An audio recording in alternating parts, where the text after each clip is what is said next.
Saudara-saudaraku yang terkasih, selamat berjumpa di Renungan Harian di channel Katolik kita.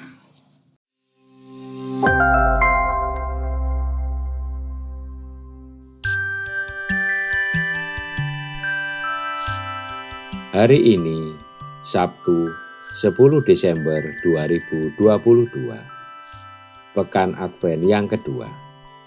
Bacaan diambil dari Injil Matius, bab 17, ayat 10 sampai dengan ayat 13. Ketika Yesus dan murid-muridnya turun dari gunung, para muridnya bertanya kepadanya, "Kalau demikian, mengapa ahli-ahli Taurat berkata bahwa Elia harus datang dahulu?" Jawab Yesus, "Memang Elia akan datang dan memulihkan segala sesuatu. Dan aku berkata kepadamu, Elia sudah datang, tetapi orang tidak mengenal dia dan memperlakukannya menurut kehendak mereka. Demikian juga Anak Manusia akan menderita oleh mereka." Pada waktu itu, mengertilah murid-murid Yesus bahwa ia berbicara tentang Yohanes Pembaptis. Demikianlah sabda Tuhan. Terpujilah Kristus. Saudara-saudariku yang terkasih, hidup yang tidak diperbaharui dalam kehendak Allah ialah hidup dengan benar, adil, dan damai. Itu tidak mudah. Hal ini juga dialami oleh Elia ketika mengajak Israel untuk menyongsong hal yang baru dengan meninggalkan dewa-dewa Baal. Malah Elia dijadikan musuh dan target pembunuhan oleh penyembah-penyembah Baal. Dalam kesesakan, Elia lari kepada Tuhan dan mendapatkan pengarahan akan masa depan di Horeb.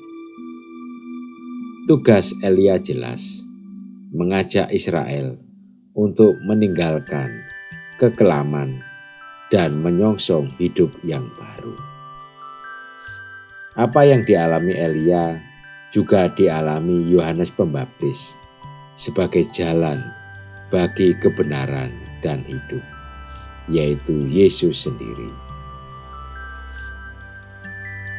Ketidakmampuan orang-orang untuk mengerti akan kedatangan Yesus karena mereka menolak orang yang memberikan jalan kepada kebenaran itu, yaitu Elia maupun Yohanes Pembaptis. Mereka, khususnya orang Farisi dan ahli Taurat, merasa tidak butuh jalan itu karena mereka sudah merasa mampu menemukan keselamatan.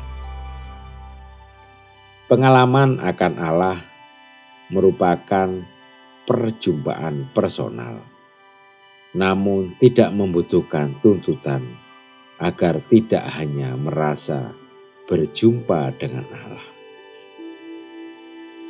Penuntun hidup kepada Kristus adalah sabda Allah, tradisi iman, dan magisterium atau ajaran gereja.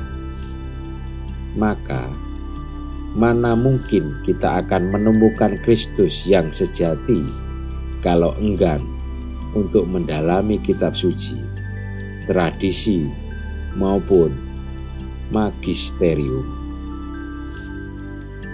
Iman akan Allah bukan permainan perasaan, melainkan membutuhkan penuntun iman agar kita bisa mengerti apa yang kita imani dan beriman dengan sadar.